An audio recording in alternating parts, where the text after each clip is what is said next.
नमस्कार मंडळी. वारकरी संप्रदायातले एक प्रमुख संत म्हणजे संत तुकाराम महाराज. मंडळी, आपल्या सगळ्यांना माहीत आहे तुकारामांचे अभंग, तुकारामांची ती देवावरती असणारी श्रद्धा. मंडळी, याच त्या संत तुकाराम महाराजांच्या बायकोने पंढरीच्या पांडुरंगावरती चप्पल उगारली. होय मंडळी, पंढरपूरच्या त्या विठ्ठल मंदिराच्या त्या गाभाऱ्यामध्ये असणारी ती श्रीहरी विठ्ठलाची मूर्ती, सुबक सुंदर आणि तेजस्वी अशी ती मूर्ती, ते सावळ साजीर रूप. मंडळी, हीच ती श्री विठुरायाची मूर्ती. आणि या विठुरायाच्या मूर्तीवरती त्या संत तुकाराम महाराजांच्या बायकोने चप्पल उगारली. अहो, त्या जगाच्या मालकाच्या कानाखाली मारण्यासाठी तिनं ती चप्पल पायातलं पायतान काढलं आणि उगारलं, भिरकावलं, कशाचाही क्षणाचाही विलंब न करता. मंडळी, नेमकं काय घडलं, ही घटना, ही स्टोरी नेमकी काय आहे मंडळी? होय, याच्यानंतर संत तुकाराम महाराजांना शिक्षा भेटली. त्यांच्या बायकोच्या या कर्माची शिक्षा तुकाराम महाराजांना भेटली. गावकऱ्यांनी नेमकं काय केलं, त्या पंढरपूरच्या त्या तत्कालीन पाटलानं नेमकं काय केलं, आणि तुकाराम महाराजांना सुद्धा मंडळी शिक्षा द्यायचं त्यांनी ठरवलं. मंडळी, त्या संत तुकाराम महाराजांच्या पत्नीनं नेमकं असं का केलं ते आजच्या व्हिडिओमध्ये बघूयात. तर चला मंडळी, रामकृष्ण हरी. मी सावतारण दिवे. आजच्या या नवीन व्हिडिओमध्ये तुमचं सगळ्यांचं मनापासून स्वागत. चला मंडळी, बघूयात ही नेमकी स्टोरी काय आहे. होय मंडळी, देव सुद्धा या जगामध्ये सुखी नाही. देवावरती पडणाऱ्या प्रत्येकाच्या नजरा या श्रद्धाभावाच्या नाहीत. काही लोक नास्तिक असतात, काही लोक आस्तिक असतात. परंतु मंडळी, ही संत तुकाराम महाराजांची पत्नी ही बिचारी तशी नव्हती हो. हिचा सुद्धा देवावरती विश्वास होता, श्रद्धा होती. परंतु घडत असं होतं की संत तुकाराम महाराजांना परमार्थाचं वेड लागलेलं होतं. ते सतत विठ्ठल विठ्ठल करत त्या पंढरीच्या पांडुरंगाचं नामस्मरण करत असायचे, गावोगावी कीर्तन करत फिरत असायचे. परंतु मंडळी, प्रपंचाकडे मात्र त्यांचं दुर्लक्ष होत होतं. त्यांना मुलं बाळ सुद्धा होती, प्रपंच होता, सुखाचा संसार होता. मंडळी, असं बोलताना तुम्ही ऐकलं असेल की हा प्रपंचाचा गाडा चालवत असताना नवरा बायको ही त्या गाड्याची दोन चाकं असतात. दोन्ही चाकं एकाच दिशेने जात असतील तर संसार सुखाचा होतो. परंतु इथं मात्र उलट होतं की तुकाराम महाराज हे मात्र परमार्थाच्या दिशेने चलत होते आणि त्यांची पत्नी मात्र प्रपंचाच्या दिशेने चलत होती. आणि याच्यामध्ये त्या मुलाबाळांच्या हालापेष्टा होत होत्या. त्यांच्या आजारपणामध्ये त्यांना बघायला कोणी नव्हतं. मंडळी, होय, ती तुकोबांची बायको नव्हती होत तशी. आजकाल काही खोटा नाटा इतिहास सांगितला जातोय की तुकाराम महाराजांची बायको फार रागीट होती, म्हणजे ती देवाला वगैरे मानत नव्हती, असं होती तसं होती. परंतु असं अजिबात नाही. हा मंडळी, एक गोष्ट तितकीच सत्य आहे की तुकाराम महाराजांच्या पत्नीची चिडचिड व्हायची, कारण तुकाराम महाराज प्रपंचाकडे दुर्लक्ष करायचे. त्याच्यामुळे ती रागावायची त्या विटेवरच्या मालकावरती. हा तसा तिचा स्वभावच होता. परंतु मंडळी, संत तुकाराम महाराजांची बायको नव्हती होत अशी. कारण बरेच काही इतिहासकार किंवा काही जण लोक काहीही तोंडाला येईल ते बराळतात. मग तुकाराम महाराजांची पत्नी अशी होती तशी होती. परंतु ही गोष्ट मात्र तितकी सत्य आहे. माणूस कितीही चांगला असू द्या, कितीही तो माणूस देवाला मानणारा असू द्या, परंतु मनाविरुद्ध काही गोष्टी घडल्या जीवनामध्ये अनपेक्षित घटना घडल्या, संकट आली, तर तो माणूस देवावरती रागाने हात उचलतो. आणि होय मंडळी, तसंच घडलं. संत तुकाराम महाराजांच्या पत्नी जिजाई, ज्यांना आवली असे बोलले जायचे, आवली हे त्यांचं टोपल नाव, तर त्याच संत तुकाराम महाराजांच्या पत्नीने श्री विठुरायावरती चप्पल उगारली. नेमकं घडलं काय, ही स्टोरी काय, आता लगेच तुम्हाला सांगतो. मंडळी, जय जय रामकृष्ण हरी अशी एक कमेंट नक्की करा. मंडळी, संत तुकाराम महाराज त्यांनी काय उपदेश केला लोकांना? हा प्रपंच, हा संसार म्हणजे मायेचा खेळ आहे, आणि याच्यामुळं हे जीवन सुखाचं करायचं असेल तर परमार्थाला लागा, हे संत तुकाराम महाराजांनी सांगितलं. प्रपंच म्हणजे निव्वळ मायेचा खेळ आहे. त्याच्यामुळे जर जीवन सुखाचं करायचं असेल तर या प्रपंचाचा हव्यास सोडून देवाच्या चरणी लीन व्हा, परमार्थाला लागा. हा मोलाचा संदेश संत तुकाराम महाराजांनी दिला. आता मंडळी, संत तुकाराम महाराज गावोगावी फिरायचे, कीर्तन करायचे, भजन करायचे, लोकांना उपदेश करायचे. परंतु इकडं मात्र त्यांच्या प्रपंचाकडे दुर्लक्ष. मंडळी, त्यांची जी पत्नी आहे जिजाई, आणि संत तुकाराम महाराज यांचा एक मुलगा होता महादू नावाचा. महादेव नावाचा तो मुलगा, आणि तो लहानगा मुलगा मंडळी आजारी पडला. त्याला मूतखडा झाला आणि त्या मूतखड्यामुळे त्याला फार त्रास होऊ लागला. त्याची लघवी होईना, लघवीनं त्याचं पोट फुगलं. मंडळी 1-2 दिवस निघून गेले. त्यांच्या पत्नीने डॉक्टरांना बोलवलं, वैद्यांना बोलवलं, औषध उपचार सगळं काही केलं, परंतु त्या मुलाची मात्र प्रकृती फार बिघडली. तो वेदनेने विवळत होता, ओरडत होता, आई आई असं म्हणून तो मुलगा तडफडत होता. ती संत तुकाराम महाराजांची पत्नी ती आपल्या लहानग्या लेकराला कवटाळून धरत होती आणि म्हणत होती की बाळा थांब थांब, तुला बरं वाटेल. परंतु घडत मात्र उलटच होतं. त्या लहानग्या मुलाचं पोट फुगलं मंडळी, लघवीनं त्याचं पोट फुगलं. त्याच्या त्या असह्य वेदना, त्याचं ते तडपणं मात्र आईला पाहवत नव्हतं. आणि हे तुकाराम महाराज असे घर सोडून निघून गेलेले होते. इकडं तिकडं कीर्तन करत फिरायचे. घरी नेमकं त्यांच्या दारामध्ये मृत्यू उभा आहे. स्वतःच्या मुलाला मृत्यू नेण्यासाठी आलेला आहे यांची सुद्धा त्यांना पुसटची सुद्धा कल्पना नव्हती. कारण त्यांचं घराकडे फिरकणंच नसायचं. मंडळी हा मुलगा तडफडत होता आणि हीच ती त्यांच्यासाठी होती ती काळ रात्र. अख्खी रात्र त्या लेकराच्या उशाला त्या मायेनं अख्खी रात्र काढली. जेव्हा ते जास्त तडफडू लागायचं तेव्हा त्याचं मुंडकं आपल्या मांडीवरती घ्यायची, कुरवाळायची, बाळा तुला काहीच होणार नाही. परंतु मंडळी जे काही घडलं ते ऐकून त्या आईच्या पायाखालची जमीन सरकली. मंडळी अचानकपणे त्या तडफडणाऱ्या मुलाचे तडफडणाऱ्या आवाज, त्याच्या किंकाळ्या मात्र अजून वाढू लागल्या. शेजा पाजारच्या महिला काही गोळा झाल्या आणि दरवाजामधूनच डुकून बघायच्या आणि परत जायच्या आणि बोलायच्या, बघा ना या जिजाईची काय अवस्था आहे, या लहानग्या बाळावरती काय वाईट प्रसंग उद्भवलाय. देवा काय वाईट केलं असेल रे यानं तुझं. याचा बाप तू तुझ्याकडे बोलावून घेतला, सतत तो त्या बापाला तुझंच वेड लागलंय आणि ह्या मुलाच्या काय हालअपेष्टा आहेत. बघा मंडळी हा प्रसंग तुम्ही शेवटपर्यंत बघा. डोळ्यामध्ये गळगळ गळगळ अश्रू येतील. नेमकं घडलं काय ते आता तुम्हाला सांगतो. मंडळी जे घडायला नको तेच घडलं. तो तडफडणारा मुलगा आणि त्याचे पांढरे पडलेले डोळे अचानकपणे त्या घराच्या छताकडे पाहून स्थिरावले. अचानकपणे त्याचे तडफडणारे हातपाय मात्र थंडगार पडले. त्या आईनं बघितलं, त्या आईनं लेकराला उराशी लावून बघितलं आणि मोठ्याने आवाज दिला, माधू. मंडळी कारण तो तिचा पोटचा गोळा आता मात्र संपलेला होता. सगळा काही खेळ खल्लास झालेला होता. तिला वाटलं माझा मुलगा आता देवा घरी गेला याची खात्री तिला पटली. ओक्साबोक्शी रडू लागली, घळघळ रडू लागली.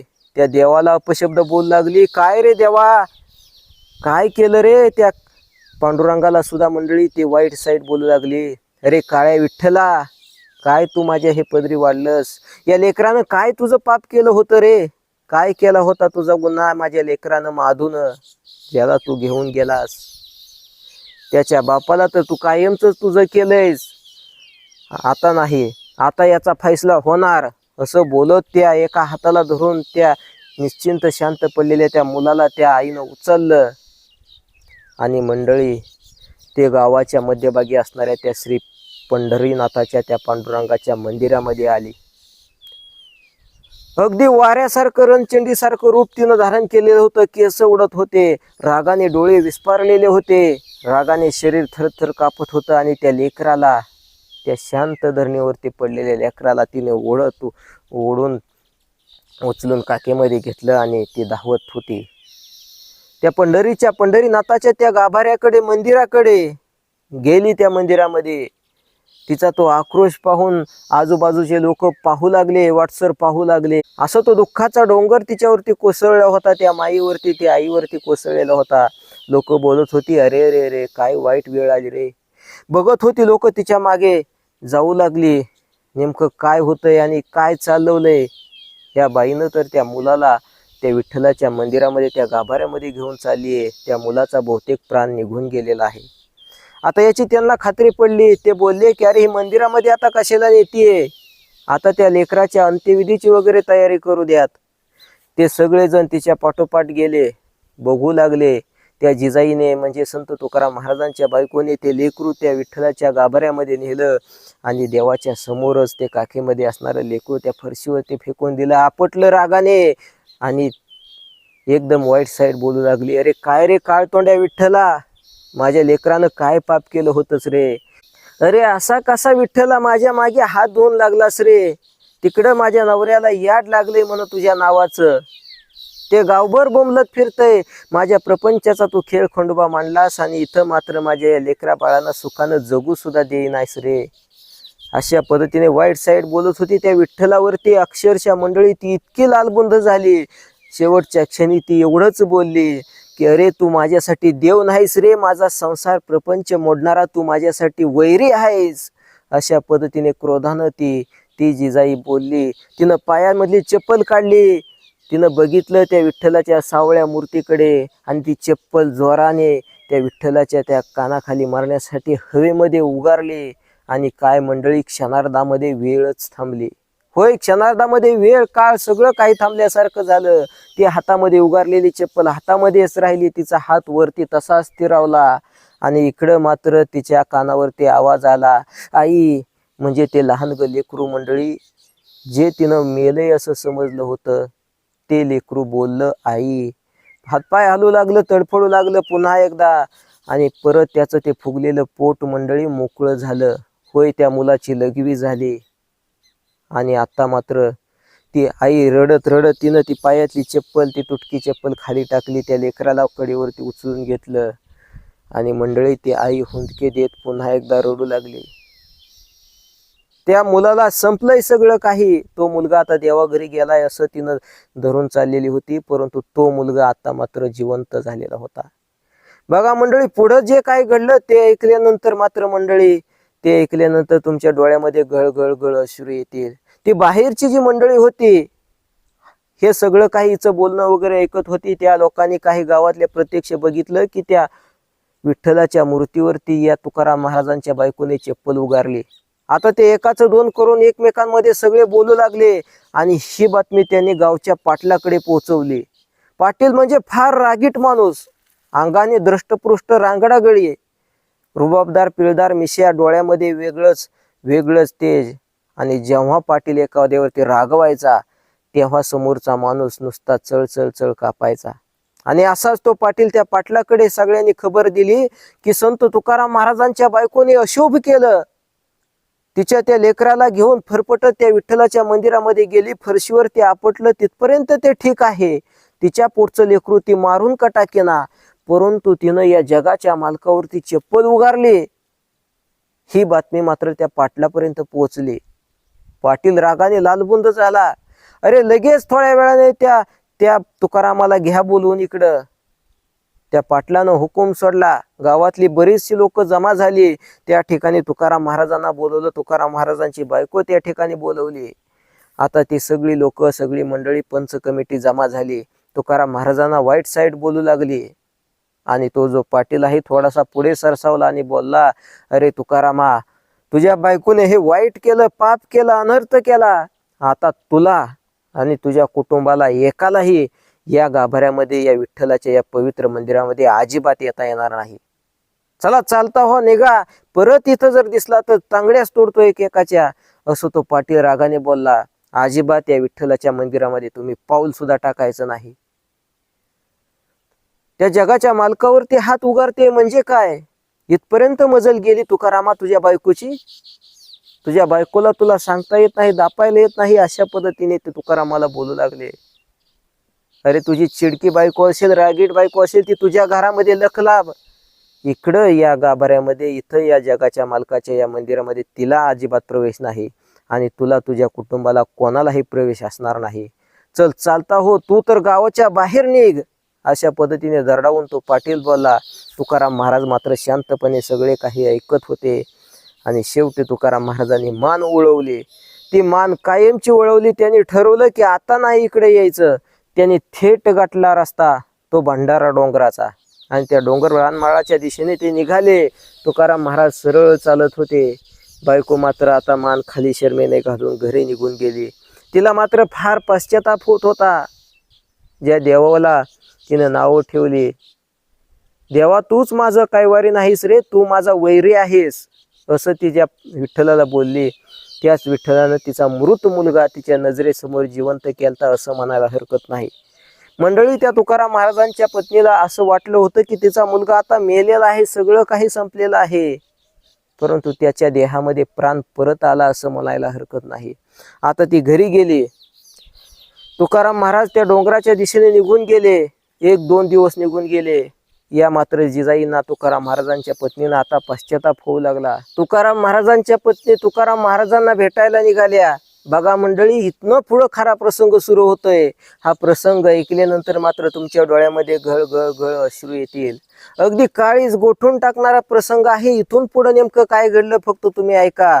की त्या संत तुकाराम महाराजांच्या पत्नी संत तुकाराम महाराजांना भेटण्यासाठी निघाल्या. एक भाकर घेतली पदरामध्ये बांधून, त्याच्यावरती थोडीशी चटणी म्हणजे मिरची पावडर घेतली आणि मातीच्या एका भांड्यामध्ये त्यांनी पाणी घेतलं. ते पाणी डोईवरती घेतलं, कडेवरती टोपली घेतली आणि त्या थेट निघाल्या त्या भंडारा डोंगराच्या दिशेने. संत तुकाराम महाराजांची त्यांना आस लागलेली, तुकाराम महाराजांना भेटावं. ते इतके दिवस उपाशी आहे, 2-4 दिवस निघून गेले म्हणून त्या तड तड तड चालत निघाल्या. परंतु मंडळी, त्यांना समोर जे दृश्य दिसलं ते बघितल्यानंतर त्यांच्या पायाखालची जमीन सरकली. आता कोण दाखविल का वाट? कोण वाट दाखविणार? संत तुकाराम महाराज कुठे आहेत? कारण ज्या रस्त्याने ते जात होत्या समोर मात्र पुढे त्यांना 3 रस्ते दिसू लागले. आता नेमकं कोणत्या रस्त्याने जायचं, कोणत्या रस्त्याने नेमके तुकाराम महाराज गेले त्यांना अजिबात माहीत नाही. परंतु मंडळी, खऱ्या भक्ताला मात्र तो देव वाट नक्की दाखवतो. आणि होय मंडळी, तसंच घडलं. त्या त्याच ठिकाणी स्तब्ध उभ्या राहिल्या. एका ठिकाणावरून त्यांना आवाज येत होता, पांडुरंग हरी देवा पांडुरंग हरी, पांडुरंग हरी देवा पांडुरंग हरी.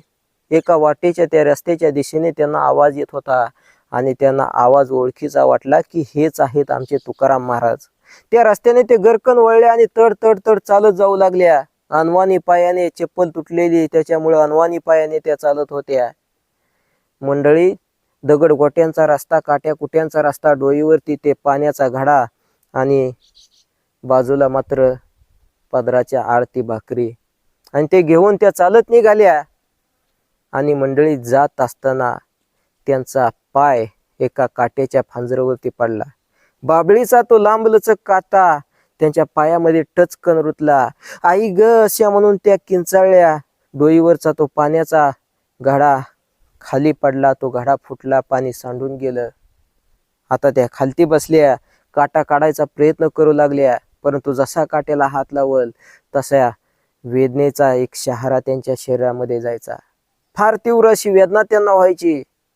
आता काय करावं, आजूबाजूला कोणीच नाही. परंतु मंडळी, तेवढ्यात एक सावळ्या रंगाचं एक गुराखी पोरग होतं तिथं, म्हणजे गुरं राखणारं एक पोरग होतं. ते लगेच आलं. आई काय झालं, काटा काढू का तुमचा? थांबा आई, असं बोलत ते लगबगीनं पोरग पुढं सरसावलं आणि त्या गुराख्यानं त्या जिजामाईंचा जो काटा आहे तो काटा अलगद काढला. इतका अलगद तो काटा काढला की अगदी तांदळातला खडा काढावा असंच जाणवलं त्यांना. अजिबात वेदना सुद्धा जाणवली नाही. त्या बोलल्या की काय रे पोरा, तुझ्या तर हातामध्ये जादू आहे. तेव्हा तो मुलगा निघाला की माई कुठं निघालात? तेव्हा त्या जिजाई बोलल्या की माझा नवरा तुकाराम बुवा इकडं डोंगराच्या दिशेने आहेत आणि तिकडे त्यांना भाकरी घेऊन निघाली. तेव्हा तो गुराखी मुलगा म्हणाला की माई मीही तुमच्या सोबत येतो. मंडळी बघा, तो मुलगा त्या जिजामाईंच्या सोबत जायला निघाला. समोर तुकाराम महाराज त्यांना दिसले. आता मात्र भांड्यात पडलेला त्या जिजामाईचा जीवामध्ये जीव आला. त्या गेल्या आणि ज्या क्षणी तुकाराम महाराजांनी त्यांच्या पत्नीला आणि सोबत आलेल्या त्या गुराख्याला बघितलं तसं मात्र त्यांच्या अंगावरती काटा संसारला. डोळ्यामध्ये टचकन अश्रू आले आणि मुखामधून एकच शब्द फुटला, विठ्ठला. बघा मंडळी, त्यांच्या पत्नीला मात्र तो साधा गुराखी दिसत होता, परंतु त्या संत तुकाराम महाराजांना मात्र त्या गुराख्यामध्ये साक्षात जगाचा मालक विठ्ठल असल्याचा त्यांच्या अंतर्मनाला भास होत होता. आणि खरोखरच मंडळी, तो गुराखी नव्हता तर तो पंढरीचा पांडुरंग श्री स्वतः विठ्ठल होते. बघा, संत तुकाराम महाराजांच्या पत्नीच्या पायामधला काटा त्यांनी काढला.